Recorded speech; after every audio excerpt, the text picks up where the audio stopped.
In this video, I'm going to explain to you the 3 things they should do before you start selling on Amazon. So welcome to the channel. My name is Bashar Khatun. I'm the founder of BJK University, an education company with a mission to impact 1 million lives. Now, this video series is going to be a little different. I'm going to be actually hosting it with one of our coaches from BJK University, Lorraine, who's actually going to come in with me, and we're going to kind of do it like a podcast. This is our second video where we do something similar to this. And let us know in the comment section, what do you guys think? If you guys want us to keep doing things like that, or if you guys want us to kind of go back or change or whatnot. But we just wanted to, give you guys something different, do us a different format, and hopefully you guys can get more value from these kinds of videos. Well, Lorraine, great to have you here again. So why don't you just walk us through what the 3 things are that someone must know before they start selling on Amazon? Some of the 3 things that I find that are pretty important are your product, first and foremost, is extremely important. So we need to keep a search volume of like 5,000 to 20,000 low reviews, and we have to make sure it's not seasonal. We want something that's steady across the board, that keeps our graph nice, that's not fluctuating everywhere. Because this can create some fluctuation within ourselves if we have something like that going on with our product. So we want to keep things nice and steady.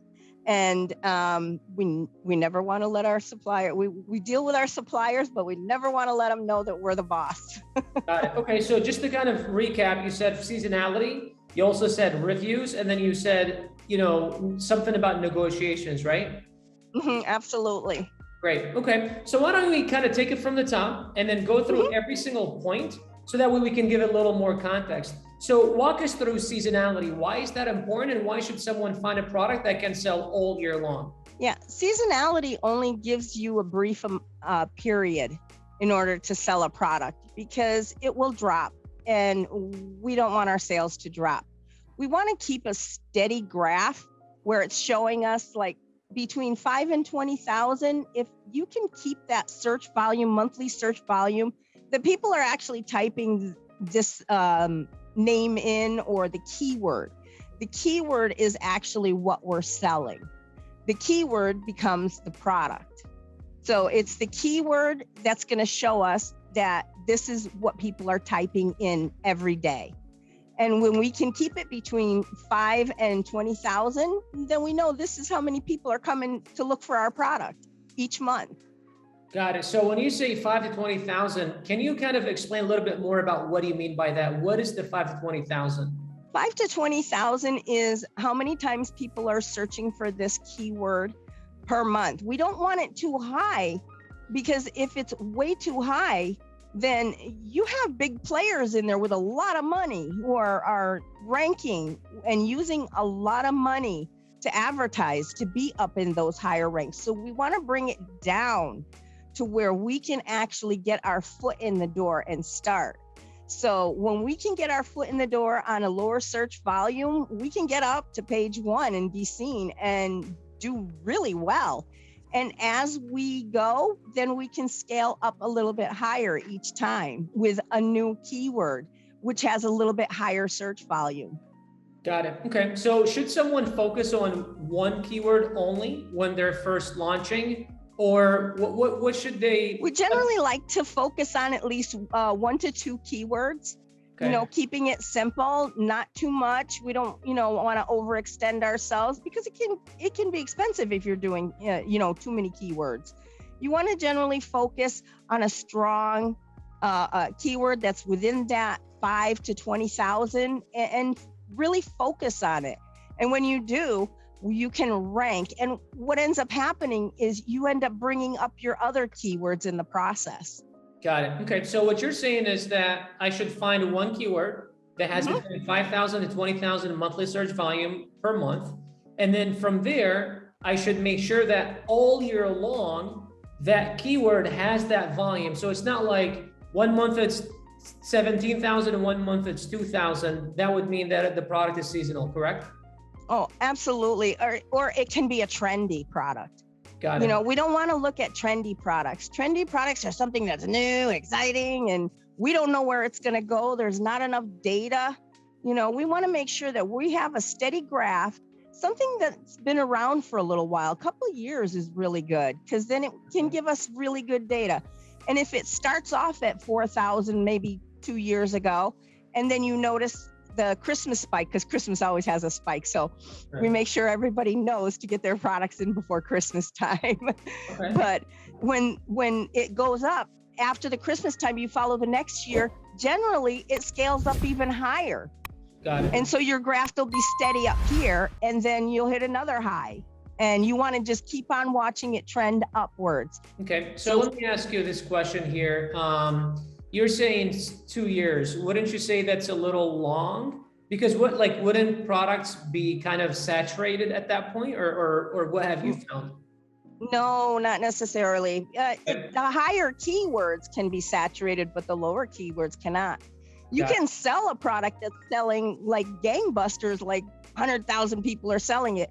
But if you find a keyword where there's only 500 people selling it under that keyword, but you have 5 to 20,000 people searching for it under that keyword, right through the back door, and you do great. Awesome. This is why it's good to start out smaller and then scale upwards. Got it. Okay, so that's about seasonality. Then that's great. The second thing is reviews. You were mentioning reviews. Can you talk to us a little bit more about reviews? Why are those important? What kind of number of reviews should one be watching out for? How much what's too much, what's too little, and so on? Yeah, we want to make sure that the review count that the sellers have that are showing, especially on the top page, your top 10 generally, you want to make sure that it's 250 and below. Okay. Because you're just starting out, you don't have any reviews, and people tend to look at the product. If you have a bunch of people that have like 10,000 reviews, 7,000 reviews, 8,000, 5,000, how are you going to get somebody to buy your product with people who are already selling like crazy and getting really great reviews? So we want to make sure that there's room for us to move in. So this is why we keep it at about 250 and below, at least maybe 7 out of 10 of the reviews. Some of them can be higher. That's fine, because there's always somebody who's higher. Okay. Our job is to catch up to them. Okay. And then when you say 7 out of the 10, what does that mean? We usually look at the top 10 sellers on page 1. Okay. We will look at below, like the top 20, okay, especially if they're also really low reviews. That's going to just, excite me even more, saying I even have more room to grow in here. Okay. So you use the keyword that you found, making sure that it's not seasonal, making sure that it's got, that 5 to 20,000 monthly search volume. You'd search it on Amazon, then you'd make sure you're saying between 7, or you're saying that at least 7 of the top 10 that show up on page 1 need to have not more than 250 reviews.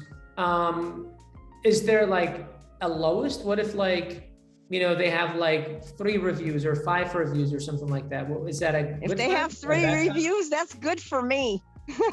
But as long as they've been in business for a while, because that also could mean that the product is new, then you maybe don't want to jump because it's maybe too early, right? It might be a trendy product. Is that correct?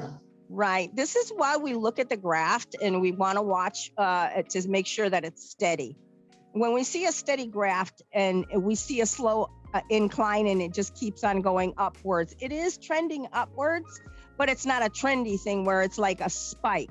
And it's like, wow, one day I'm at 2,000, now I'm at 17,000, and then it will drop to like 4,000. This is something that we stay completely away from. We want to see something that is steady. When you see a steady graph, that's a more solid product. Got it. Okay. Now, the last thing that you mentioned, by the way, guys, if you're watching this and if you're getting a ton of value, smash the thumbs up button. Also give us a subscribe, especially if this is your very first time, because we drop 2 to 3 pieces of content just like these every single week. One thing that I wanted to kind of move right into was the third thing they were talking about, Lorraine, and you were saying that, you were talking about negotiations and kind of having almost like special skills when it comes to negotiating with your suppliers. Why is that important? And what tools or what advice would you give someone wanting to start on Amazon today? Okay, negotiating for a product. At first, some people can find it a little bit daunting, but what we need to realize is There's a computer screen between us. We're not face to face. Just remember the last time you went to a swap meet or a garage sale and you haggled down a price for something. It's kind of the same thing. So right before I get ready, I'll have a sip of water and I'll get ready. I'm like, okay, I'm ready for my next negotiation. Game on. So I prepare myself in advance. I already know what my bottom line is, okay? I go in knowing that I'm not leaving here until I get a supplier who's going to give me this for X amount of dollars and cents. And once I know that, that's my goal. That's my target. Because when we do go in, we never let them know we're the boss. Because when you talk to your supplier, if they know you're the boss, then and the owner of the company, then the buck stops with you. You have nowhere to go. Like being at a car salesman. Okay, when you go to buy a car and they always run back and say, well, let me talk to my manager. Yeah. It's kind of the same thing. This is what you do. And it's like, well, let me go ahead and talk to my boss, and see what I can come up with. And so you talk to yourself about it. No. And then you go back to the drawing board. Well, I talked it over with my boss, which is me, and me said no. So, but you be very tactful and be very pleasant. And sometimes your supplier, when you have a really good supplier, you want to hold on to that supplier. And they can actually help you find other products too at the same time. I actually have something going on with one of my suppliers that if I decide that I'm looking for a specific product, I've decided on something and I'm like, well, this is going to be my next product, but she doesn't have that. She's going to say, well, let me see what I can find. I said, okay, we'll meet back here in about an hour and see who finds the better deal. And sometimes she'll find a great deal for me. What's funny is I was just literally about to say that because I know one of our accounts, we have a supplier who is now almost like a sourcing agent for us because she manufactures 2 of our products, but then literally she now sources all of our other products and she gets us better pricing than if we actually go directly to the manufacturers, and she would just go to her. So that's awesome. And we've had great relationships with her. We've been working with her for many years. So, but one thing I want to go back to and kind of pick on a little bit, you were talking about knowing your numbers. What is first, why is that important? Second, what number do you really need to know for you to make the right decision? I need to know my DDP price. My DDP is door to door. Okay. This is from your supplier's warehouse to the Amazon warehouse and every fee that's in between. The shipping, any port costs, any mailman, whatever it is. No matter who it is or who comes in contact with your product, it is all contained within that one DDP price. Got it. Does that also include manufacturing cost of the product? It includes manufacturing price. It will include my packaging design, and it will include my insert cards. And I want to keep that at 25% of what I'm going to sell my product at. Awesome. Okay, so say if you want to sell your product for $20, then you want to make sure that your DDP price, which is manufacturing, package, all that stuff, all the way to Amazon's warehouse, is only $5. So that way you've got, so does that mean then you're going to profit $15 on that product? No, actually, when our product arrives now, I need to factor in that I want to keep it basically at 50% net profit. That's where I want to keep it. So my Amazon FBA fees are going to be added in when I get it over onto the Amazon side. But after that, I want to make sure that I have a 50% net margin because half of that I'm going to use for my advertising. And then I will get the cost of my goods back on top of my profit back. Got it. Okay. So all right. So just to recap here, you said, number one, making sure that you don't have a seasonal product and that your main keyword for the product has anywhere between 5,000 to 20,000 monthly search volume, making sure that that volume is sustainable and consistent all throughout the year. Number two, making sure that you have the product that you're finding is that that same keyword that you found that's not seasonal, it brings up on page 1, at least 7 of the top 10 competitors have less than 250 reviews or less. And the third thing, negotiating with your supplier, knowing your DDP before you go in and making sure that you don't tell them that you are the boss, right? Absolutely. Got it. Okay, that's awesome. Well, Lorraine, anyone watching this video, if you guys felt and thought this was valuable, because I've done this a million times and I thought this was valuable, do me a favor and smash the thumbs up button and let us know in the comment sections, what do you think of this whole new, this whole new format, kind of like it going back and forth. And if you guys have any questions or suggestions for future topics, do me a favor and drop those in the chat. But those are the 3 top things that you should really know and do prior to starting your Amazon business. But outside of that, from us here at BJK University, Lorraine and Bashar, we'll see you guys in the next video. Take care. Aloha.